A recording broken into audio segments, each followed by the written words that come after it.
இணைந்திருக்கிறோம் நேயர்களே. வணக்கம் தமிழொலி நிகழ்ச்சியூடாக நிகழ்ச்சியை தொடர்ச்சியாக இன்றைக்கு புலந்திருக்கக்கூடிய பத்திரிகைகளுடைய செய்திகளை பார்க்கலாம். முதலிலே வலம்புரி நாளிதழுடைய பிரதான தலைப்பு செய்தியாக நாட்டை சூறையாடி மோசடி செய்த ராயபக்சகளை தூக்கிலிட வேண்டும் அமைச்சர் சுனில் ஹெந்துன்னதி தெரிவிப்பு. இந்த நாட்டை சூறையாடி மோசடி செய்து குடும்ப ஆட்சி நடாத்திய ராயபக்சகளை தூக்கிலிட வேண்டும் என்று தேசிய மக்கள் சக்தியின் முக்கியஸ்தரான அமைச்சர் சுனில் ஹெந்துன்னதி தெரிவித்திருக்கிறார் என்ற செய்தி வலம்புரியினுடைய பிரதான தலைப்பு செய்தியாக இருக்கிறது. ஏனைய முன்பக்க செய்திகளுக்குள் அகிம்சை தோற்றதாலேயே ஆயுத போராட்டம் தோன்றியது. பேச்சுவார்த்தை நடாத்திய போது புலிகளை அரசாங்கம் ஏற்றுக்கொண்டது துரைராசா ரவிகரன் எம்பி தெரிவிப்பு. பேச்சுவார்த்தை நடத்திய போது இலங்கை அரசாங்கம் தமிழீழ விடுதலை புலிகளை ஏற்றுக்கொண்டது என்பதுதான் உண்மை என பாராளுமன்ற உறுப்பினர் துரைராசா ரவிகரன் தெரிவித்திருக்கிறார். ஊடகம் ஒன்றுக்கு நேற்று அவர் வழங்கிய செவியிலேயே இந்த விடயத்தை கூறியிருக்கிறார்.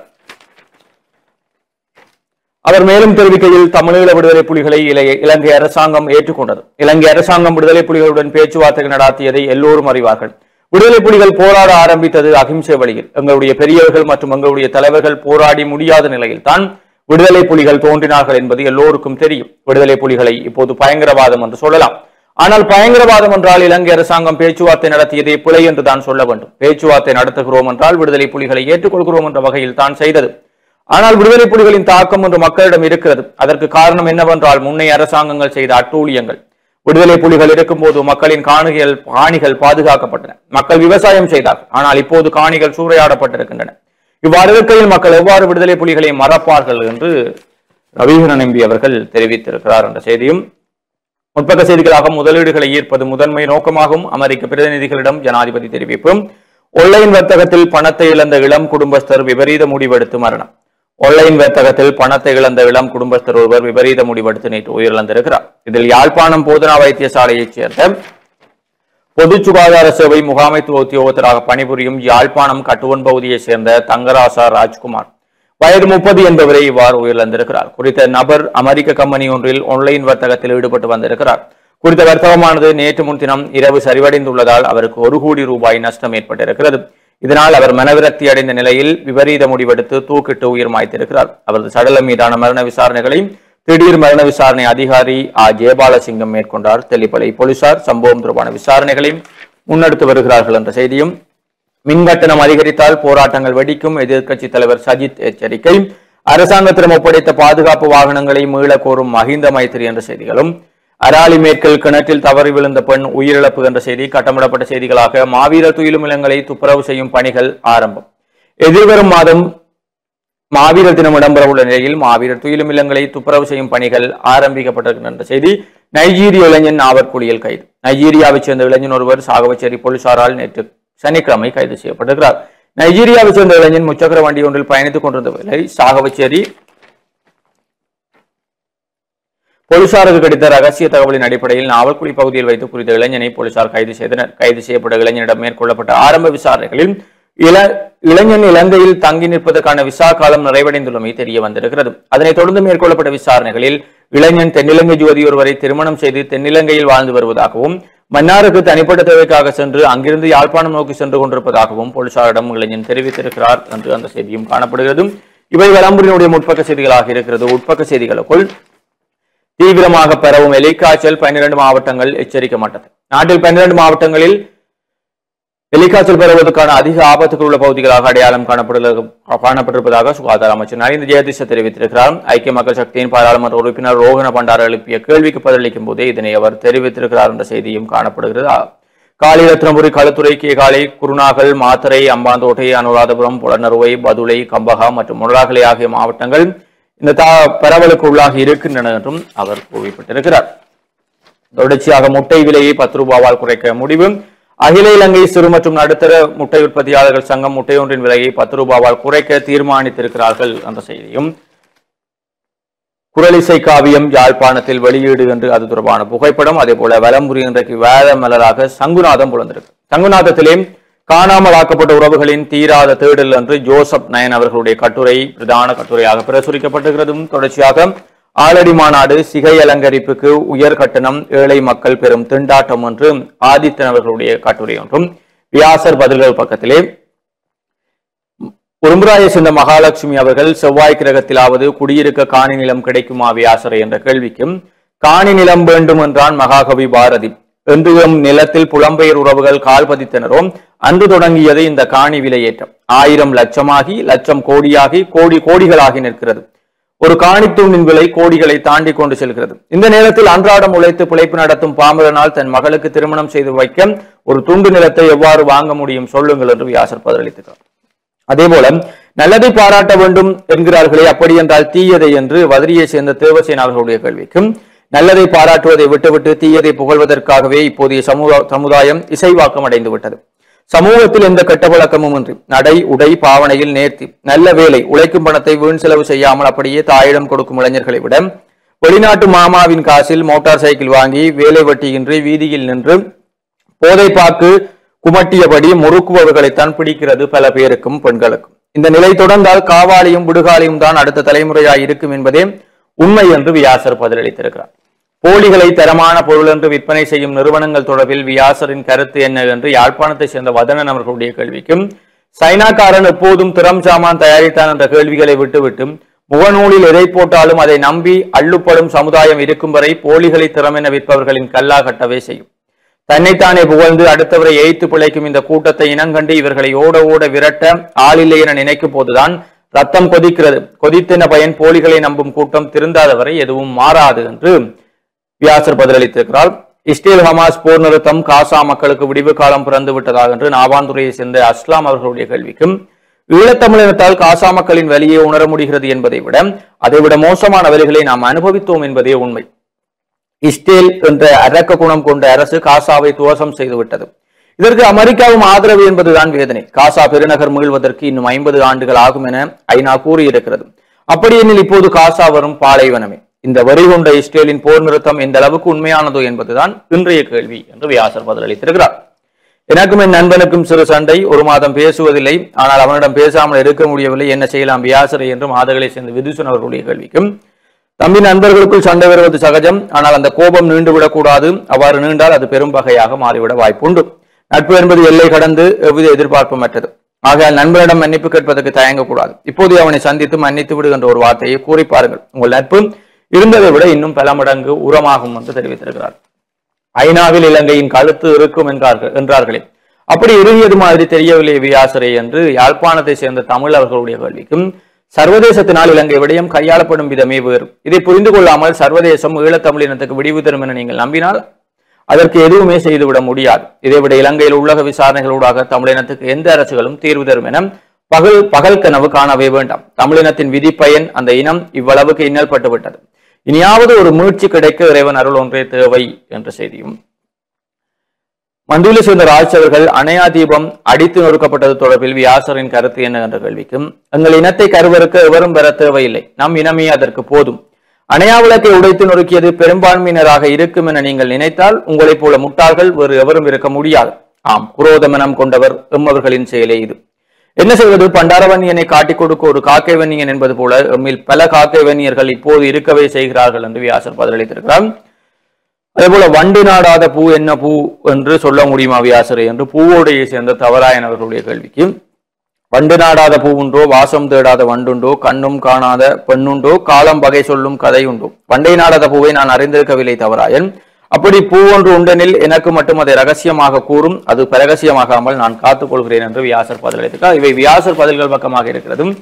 தொடர்ச்சியாக ஒளிந்த மனன்பேரியும் ஒழுகல்லவின் கெடுக்குப்பிடியும் என்று பிரான்சிஸ்க் அவர்களுடைய கட்டுரை ஒன்று, அதே போல ஐநா தீர்மானம் யாருக்கானது என்று அபிமன்யுவினுடைய கட்டுரை ஒன்றும், ஆட்சி அறிவுரை பக்கத்திலே ஏழைகளுக்கு சாப்பாடு கொடுத்த 10 வயது பிள்ளையின் கருணை பேராண்டி என்று ஆட்சி அறிவுரை பக்கம், பணம் இருக்கும் மனிதரிடம் குணம் இருப்பதில்லை, குணம் இருக்கும் மனிதரிடம் பணம் இருப்பதில்லை என்றொரு சினிமா பாட்டு இருக்குது பேராண்டி. அது 100% உண்மை. எங்கட ஆட்கள்கிட்ட ஒரு கெட்ட வழக்கம் இருக்கு. அது என்னென்றால் தங்களோட வாழ்க்கையில சரியான வறுமையை எதிர்த்து உழைச்சி நல்ல நிலைக்கு வருவினம். அப்படி கஷ்டப்பட்டு முன்னுக்கு வாரவையில ஒரு சிலர் தான் தாங்கள் சின்ன வயதுல பட்ட பாட்டை மறக்காமல் இருப்பேன். அநேகமானவை தங்களோட கஷ்ட காலத்தை மறந்து போன மோகத்துல செருக்கு காட்டுவேன். இதுகளை சொன்னால் பலருக்கும் கோபம் பெறும் பேராண்டி. வந்தென்ன செய்ய, உண்மை அதுதானே, அறம் செய்ய விரும்பு என்று படித்தால் மட்டும் போதாது, அதை நடைமுறையிலும் செய்ய வேணும். பேராண்டி அன்றைக்கு யாழ்ப்பாணத்துக்கு பஸ்ஸில் போனேன். எனக்கு தெரிஞ்ச ஒருத்தர் ஒரு பெரிய ஹாட்போட் பெட்டி ஒன்றோட ஏறினார். அவரோட ஒரு சின்ன பிள்ளையும் ஏறிச்சு. அவர் என்னை கண்டு சிரிச்சுட்டு யாழ்ப்பாணம் ஒன்று கேட்டார். நான் ஓம் என்று தலையாட்டி நீங்க எங்க என்று கேட்டேன். இவர்கிட்ட பேத்தி வாண்ட 10வது பிறந்த நாள் அன்றைக்கு தாயோட யாழ்ப்பாணம் வரைக்கும் யாழ்ப்பாணம் டவுனுக்குள்ள தர்மம்பாங்கிற ஆக்களை பார்த்துட்டு அவைக்கு சாப்பாடு கொடுக்கணும் என்று கேட்டவாவா. அதுதான் வீட்டுல சமைச்சு பாசல் கட்டி கொண்டு போறோம், அவைக்கு கொடுக்கறதுக்கு என்று அவர் சொல்ல முன்னமே அந்த பிள்ளையை அணைச்சு முத்தம் கொடுத்துட்டேன் நான். பிராண்டி அறம் என்றது பிறப்புல இருந்து வரணும், கோடிக்கு மேல கோடி சேர்த்து மாடிக்கு மேல மாடி கட்டுறதுங்கிற ஆக்கள் இல்லாதவைக்கு கொடுத்தால் குறைஞ்சா போயிடணும்.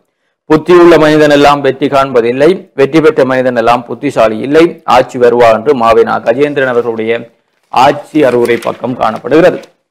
தொடர்ச்சியாக திருந்துவார்களா தமிழ்நாட்டு மக்கள் என்று விஜயனுடைய அரசியல் பேரணி தொடர்பாக சாந்தையூர் ஈவன் தி ராம்குமார் அவர்களுடைய கட்டுரை ஒன்றும், நின்று கொண்டு வேலை பார்ப்பது உலகளவில் பிரபல்யம் என்ற தலைப்பில் ஒரு கட்டுரை, அதே போல செங்கையாளியான் அவர்களுடைய கடம்பல கண்ட யாழ்கோட்டையினுடைய 72வது பதிப்பு, கடற்புறா பேய் திட்டம் 2ஆம் பாகம் காலத்தின் பதிவு 165வது பிரிவும் பிரசுரிக்கப்பட்டிருக்கிறது. தொடர்ச்சியாக இன்றைக்கு பலருடைய ஆக்கங்கள், கட்டுரைகள், கவிதைகள் இங்கே வலம்புரியினுடைய சங்குநாதத்தில் காணப்படுகிறது.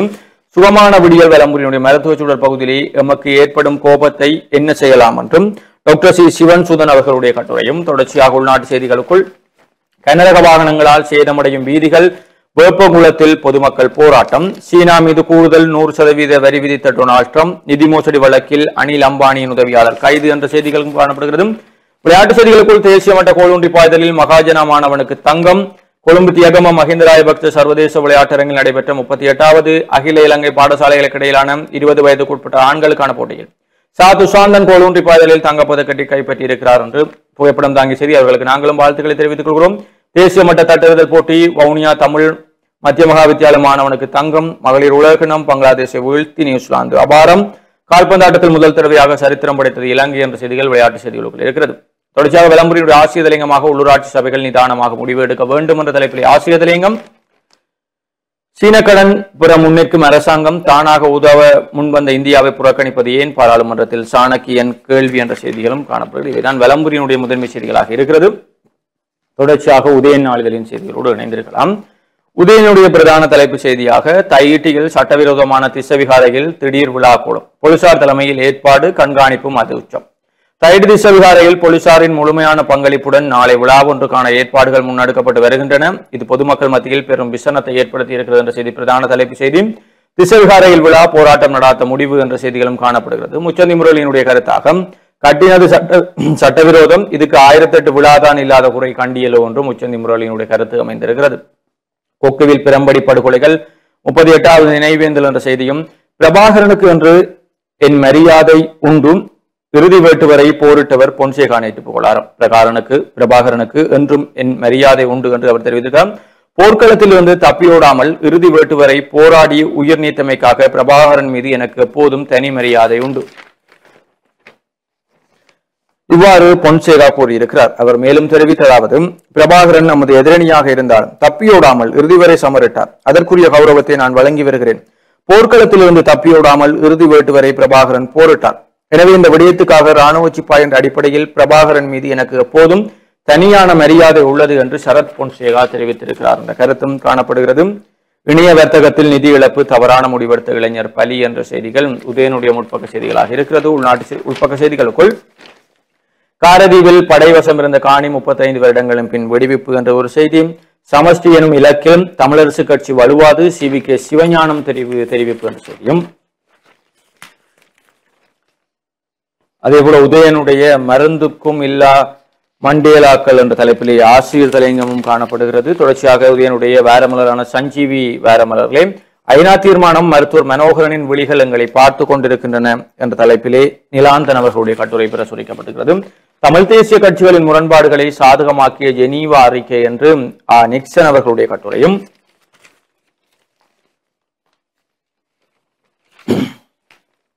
புதைகுழியிலிருந்து என்று ரே மலரசி அவர்களுடைய கட்டுரை ஒன்று பிரசுரிக்கப்பட்டிருக்கிறது. சமூக ஊடகங்களும் மூன்றாம் பாலினத்தவர்களும் என்று ஐஸ்வர்யா அவர்களுடைய கட்டுரை ஒன்றும் பிரசுரிக்கப்பட்டிருக்கிறது. இந்த புதைகுழியில் இருந்த அந்த கட்டுரை, ஆகாயத்திலிருந்து மேகங்களை உரசியவாறே நிலா ஒளி வீசிக் கொண்டிருந்தது. சிறுநதி எண்ணலோரமாக தெரிந்த நிலாவை பார்த்தவாறு ஆழ்ந்து பேசிக் கொண்டிருந்தாள். பக்கத்தில் இருந்த கடிகாரம் 10:30 காட்டியதை கூட அவள் அவதானிக்கவில்லை. அவளது மனமோ நடந்த சம்பவத்தை இறைமீட்டுக் கொண்டிருந்தது. அவள் ஒரு தொல்லியல் ஆய்வாளர். அந்த வகையில் அவளது பணியில் பெரும் பரபரப்பை உண்டாக்கி இருந்தது அதே கொலை சம்பவம். அது அவளை பொறுத்தவரை இனப்படுகொலையே எனப்பட்டது. அவளால் யூகிக்க முடியவில்லை. ஒன்றல்ல, இரண்டல்ல, 200க்கும் மேற்பட்ட எலும்பு கூடுகள் அவளால் அந்த கனமான பசுமையை தாங்க முடியவில்லை. அந்த பாவிகள் செய்த படுகொலைகள் இன்றும் தீர்க்க முடியாத வழக்குகளாய் கொத்து கொத்தாக சனங்களை கொன்று குவியலாக போட்டுவிட்டு போன அவர்களை நினைத்து அவள் மனம் கொதித்தும் எதுவும் செய்ய முடியவில்லை. பிஞ்சு குழந்தையின் விளையாட்டு பொம்மை, பெற்ற தாய் மரணத்துடன் மழலையும் அணைத்த உருவம், அவையே அவள் மனதில் பதிந்து போயின.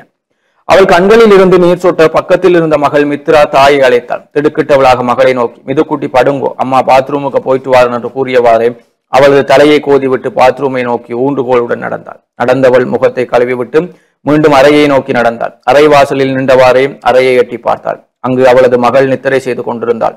அவளது மனம் சோகமே உருவமாக ஜடம் போன்று படுக்கையில் விழுந்தாள். அவளது மேனியின் சோர்வை பொருட்படுத்தாது நித்ரா தேவி அணைய மறுத்தாள். மீண்டும் அவளது மனம் பல வருடங்களுக்கு முன் தாவியது. குமரனை கரம் பிடித்து இல்வாழ்க்கையில் மகிழ்ந்திருந்த வேளை உயிர்களை எடுக்க வந்த யமன் போல் ஆக்கிரமிப்பு படைகள் எம் மண்ணில் அடி வைத்து பல உயிர்கள் மண்ணுக்குள் புதைந்தன. அந்த உயிர்களில் அவளது கணவனும் ஒருவன். அவனுடன் என்று பல வருடங்களுக்கு முன் வாழ்ந்த தாய் செய் முதல் பல உயிர்கள் இன்னும் நீதி கிடைக்காமல் ஆத்மா சாந்தி என்று அலைகின்றன. அந்த ஆன்மாக்கள் ஏகோபித்து வினாவுகின்றன ஒரே குரலாக, என்று நமக்கு நீதி கிடைக்கும் என புதைகுழியில் இருந்து என்று மலரிசை நமனங்குளம் அவர்களுடைய அந்த ஆக்கம் தொடர்ந்து செல்கிறது.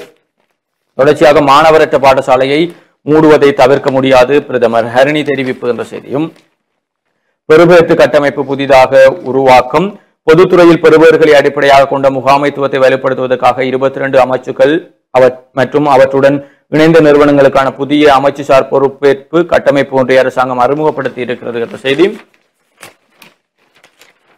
புலிகளுக்கு நிதி வழங்கியமைக்கு பொறுப்பு கூற வேண்டும், மஹிந்தா பொன்சேகா விட அப்படி. 2005ஆம் ஆண்டு விடுதலை புலிகளுக்கு நிதி வழங்கியமை, 2009ஆம் ஆண்டில் 48 மணி நேர போர் நிறுத்தத்தை ஏற்படுத்தியமை உள்ளிட்ட தேச துரோக செயல்களுக்காக மஹிந்த ராஜபக்ச பொறுப்பு கூறியாக வேண்டும் என முன்னாள் ஜனாதிபதி முன்னாள் ராணுவ தளபதி சரத் பொன்சேகா மீண்டும் வலியுறுத்தி இருக்கிறார். நேற்று நடைபெற்ற ஊடகவியலாளர் சந்திப்பிலே அவர் இதனை தெரிவித்தார். 2005ஆம் ஆண்டு நடைபெற்ற ஜனாதிபதி தேர்தலில் வெல்வதற்காக மஹிந்த ராஜபக்ச புலிகளுக்கு நிதியுதவி வழங்கினார் என்ற விடயம் 2010ஆம் ஆண்டிலேயே வெளிப்படுத்தப்பட்டது. எனினும் இது பற்றி 2008ஆம் ஆண்டிலேயே தெரிய வந்தது. பசில் ராஜபக்சவுடன் நடந்த சந்திப்பொன்றின் போதும் அது தொடர்பில் அவர் என்னிடம் தெரிவித்திருந்தார். மஹிந்த ராஜபக்சவால் புலிகளுக்கு $2 மில்லியன் வழங்கப்பட்டது. இது தேச துரோக செயல் இல்லையா? இந்த பணத்தை பயன்படுத்திய கடற்புலிகளுக்கு படகுகள் வாங்கப்பட்டன. அவற்றை பயன்படுத்திய 4ஆம் கட்ட ஈழப்போரின் போது தாக்குதல்கள் நடாத்தப்பட்டது. எமது கடற்படையின் 10 கப்பல்கள் வரை அளிக்கப்பட்டன. கடற்படையினரும் உயிரிழந்தனர். எமது கடற்படையினருக்கு மஹிந்த ராஜபக்ச இழைத்த துரோகத்தை மக்கள் புரிந்து கொள்ள வேண்டும். அதேபோல 2009ஆம் ஆண்டில் 48 மணி நேர போர் நிறுத்தத்தை மஹிந்த வழங்கினார். இதனால் படையினருக்கு பெரும் பின்னடைவு ஏற்பட்டது. மார்ச் மாதம் முடியவிருந்த போர் மே மாதம் வரை நீடித்தது. ஆயுத இழப்பும் ஏற்பட்டது. இதற்கும் மஹிந்த ராஜபக்ச பொறுப்பு கூற வேண்டும் என்று அவர் தெரிவித்திருக்கிறார். நாடாளுமன்றத்தில் நவராத்திரி விழா என்ற புகைப்படங்கள் பிரசுரிக்கப்பட்டது. பாடசாலைகளில் சமய கல்வி கட்டாயமாக்கப்பட வேண்டும், பேராசிரியர் பால கைலாசநாத குருக்கள் வலியுறுத்துகின்ற செய்தியும் காணப்படுகிறது. இவை உதயனுடைய முதன்மை செய்திகளாக இருக்கிறது. தொடர்ச்சியாக தினக்குரல் நாளிதழின் செய்திகளோடு இணைந்திருக்கலாம். தினக்குரலுடைய பிரதான தலைப்பு செய்தியாக குட்டுமணி, தங்கத்துறை உள்ளிட்ட 53 இளைஞர்கள் திட்டமிட்டு படுகொலை. ஜேஆரின் மருமகன் ராணுவ தளபதி திஸ்ஸவீர துங்க அதனை செய்தார். 13 ராணுவத்தினரின் உடலை வைத்தே ஜேஆர் அந்த சதி திட்டத்தை தீட்டினார். 1993ஆம் ஆண்டு இடம்பெற்ற வெலிக்கடை சிறைச்சாலையில் 53 தமிழர்கள் கொலை செய்யப்பட்டமைக்கு கலவரம் காரணம் அல்ல. ஜேஆரின் மருமகன் ராணுவ தளபதி திஸ்ஸவீர துங்கவினால் அவர்கள் திட்டமிட்டு படுகொலை செய்யப்பட்டார்கள் எனவும் சிங்கள எழுத்தாளரும் புலனாய்வு ஊடகவியலாளருமான நந்தன வீரட்ன தெரிவித்திருக்கிறார். தந்தை செல்வ அரங்கில் நேற்று நடைபெற்ற கருப்பு ஜூலையின் 7 நாட்கள் புலனாய்வு நூலின் அறிமுக நிகழ்வில் கலந்து கொண்டு உரையாற்றும் போதே நூலாசிரியரும் எழுத்தாளருமான நந்தன வீரரட்ன மேற்கொண்டவாறு கூறினார். இதன்போது அவர் மேலும் கூறுகையில், வடமாகாணம் இலங்கை இராணுவத்தின் பிடியிலும் இந்திய அமைதிப்படியின் பிடியிலும் விடுதலை புலிகளின் பிடியிலும் இருந்த போதும் இங்குள்ள நிலைமைகளை தெற்கில் அறிக்கையிடுவதற்காக வருகை தந்திருந்தேன். அன்றைய நாட்களில் தெற்கில் இருந்து ஊடக தணிக்கைகள் காரணமாக தமிழ் மக்களின் உண்மையான நிலை தெற்குக்கு தெரிய வரவில்லை. சுமார் 40 வருடங்கள் கழித்து 2013ஆம் ஆண்டு யாழ்ப்பாண தீயிடல் என்ற நூலை சிங்கள மொழியில் புலனாய்வு அறிக்கையிடல் மூலம் எழுதினேன். நான் ஏன் சிங்கள மொழியில் எழுதினேன் என்றால், யாழ்ப்பாண பொது நூலகம் ஏன் எரிக்கப்பட்டது, யாரால் எரிக்கப்பட்டது என்ற உண்மை தெற்கில் உள்ளவர்களுக்கு தெரிய வேண்டும் என்பதால் தான். யாழ்ப்பாணம் தீயிடல் என்ற நூல் 1 மாதத்தில் 10,000 பிரதிகள் சிங்கள மக்களிடம் விற்பனை செய்யப்பட்ட நிலையில் இன்னும் குறித்த நூலுக்கான சிங்கள வாசகர்கள் அதிகமாக கேட்கின்ற நிலையில் எங்களால் உடனடியாக அச்சிட்டு வழங்க முடியாத நிலை காணப்படுகிறது. இப்போது கருப்பு ஜூலை 7 நாட்கள் என்ற நூலை யாழ்ப்பாணத்தில் 2 மொழிகளில் வெளியிட்டிருக்கிறேன்.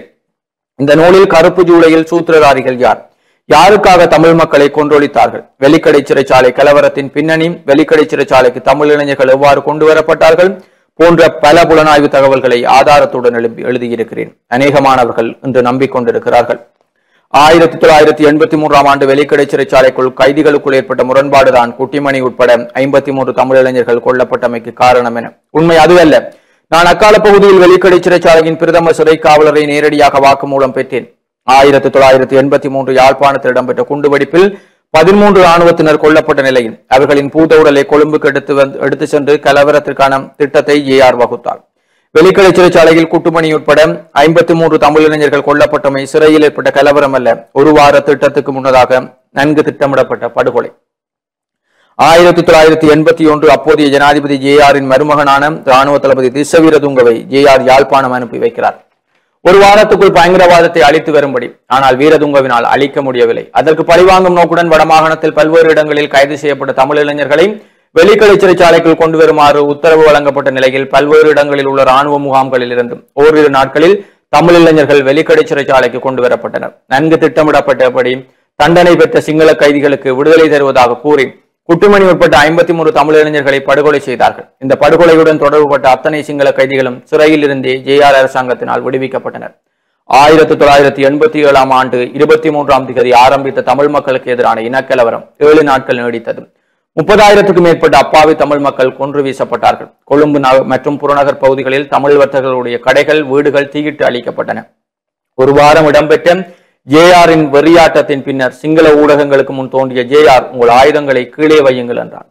இவற்றையெல்லாம் அப்போதைய தெற்கு ஊடகங்கள் மறைத்தன. தமிழ் ஊடகம் ஒன்று கொழும்புக்கு வெளியில் சுயாதீனமாக செய்திகளை வெளியிட்டு வந்ததால் அதனையும் தீயிட்டு கொளுத்தினர். இந்த உண்மைகளை நான் ஆராய்ந்து வைத்திருந்த நிலையில் பொது வழியில் எழுதுவதற்கு பாதுகாப்பு இல்லாத காரணத்தினால் எனக்கு இந்த உண்மைகளை வெளியில் கொண்டு வர 40 வருடங்கள் தேவைப்பட்டது. இந்த நூலில் பல உண்மை தகவல்களை ஆதாரத்துடன் எழுதியுள்ள நிலையில் 83 கலவரத்துடன் தொடர்புபட்ட 2 இன்றும் உயிருடன் உள்ளார்கள். அவர்களின் பெயர்களை குறிப்பிட்டு எழுதியிருக்கிறேன். மறக்க விரும்பினால் இந்த அரசாங்கத்தில் அவர்கள் மறக்க முடியும். ஆனால் ஆகவே இனியாவது இந்த உண்மைகள் சிங்கள மக்களுக்கும் தமிழ் மக்களுக்கும் தெரிய வேண்டும்.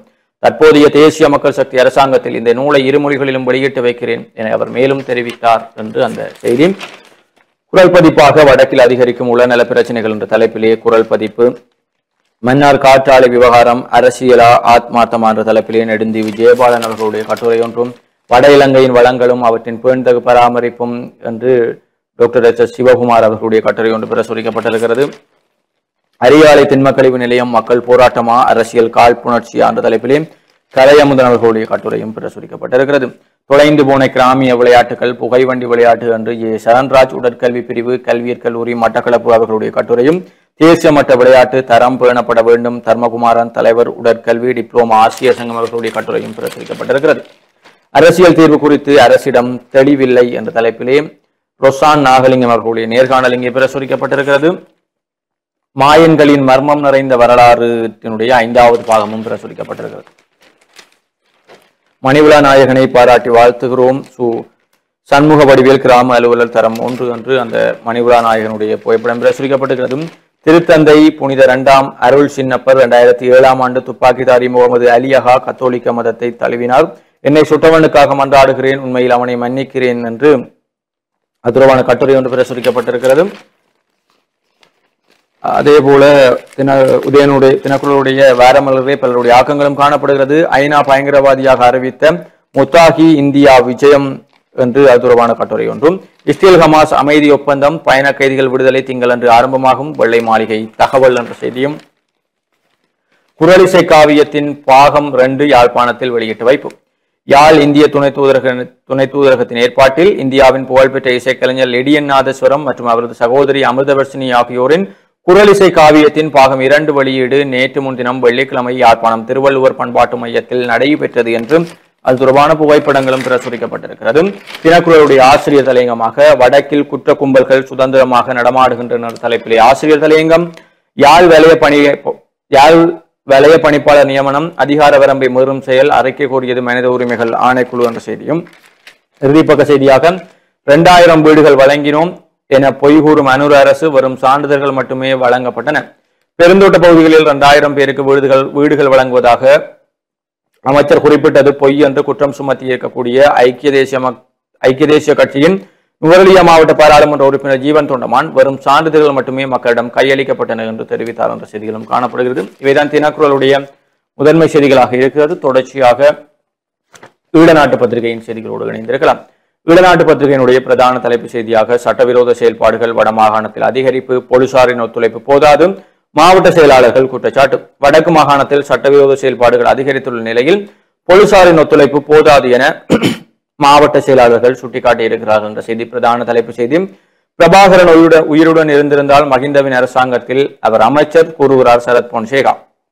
2005ஆம் ஆண்டு ஜனாதிபதி தேர்தல்களில் வடக்கு கிழக்கு மக்கள் வாக்களிக்காமல் இருப்பதற்காக தமிழீழ விடுதலை புலிகளுக்கு பணம் வழங்கப்பட்டதாக ஃபீல்ட் மார்ஷல் சரத் பொன்சேகா தெரிவித்தார். நேற்று இடம்பெற்ற ஊடகவியலாளர் சந்திப்பில் கலந்து கொண்டு கருத்து தெரிவிக்கும் போதே இதனை தெரிவித்தார். மேலும் அவர் தெரிவிக்கையில், யுத்த காலத்தில் எங்களுக்கு சீனாவிலிருந்து தோட்டாக்கள் வழங்குவது நிறுத்தப்பட்ட பிறகு எங்களிடம் பீரங்கி தோட்டாக்கள் தீர்ந்துவிட்டன. நிலைமை குறித்து பாதுகாப்பு செயலாளர் கோட்டபாய ராஜபக்சவிடம் தெரிவித்தோம். அதற்கு அவர் சீனாக்களில் இருந்து தோட்டாக்களை கடனாக இறக்குமதி செய்கிறோம், எனவே அவர்கள் அவற்றை அனுப்பவில்லை என்றால் எங்களுக்கு ஒன்றும் செய்ய முடியாது என்றார். அதன் பிறகு பசில் ராஜபக்சவுடன் கலந்துரையாடல்களுக்கு பிறகு அவர் ஒரு தொலைபேசி அழைப்பை மேற்கொண்டு பிபி ஏசுந்தரவுக்கு சொன்னார். ஒரு தேவை ஒன்று உள்ளது, உடனடியாக இராணுவ தளபதிக்கு $100 மில்லியன் வழங்குமாறு கூறினார். 5 நிமிடத்தில் அவர் அதனை செய்தார். அதன் பிறகு ஒரு மணி நேரம் வகையில் ஒரு நட்பு ரீதியான கலந்துரையாடல் பசிலுடன் இடம்பெற்றது. 2005ஆம் ஆண்டில் வடக்கு தமிழ் மக்கள் ஜனாதிபதி தேர்தலில் வாக்களிக்காமல் இருப்பதற்காக புலிகள் அமைப்பு பயன்படுத்தப்பட்டதாக பசில் ராஜபக்ச ஒப்புக்கொண்டார். ஜனாதிபதி தேர்தலில்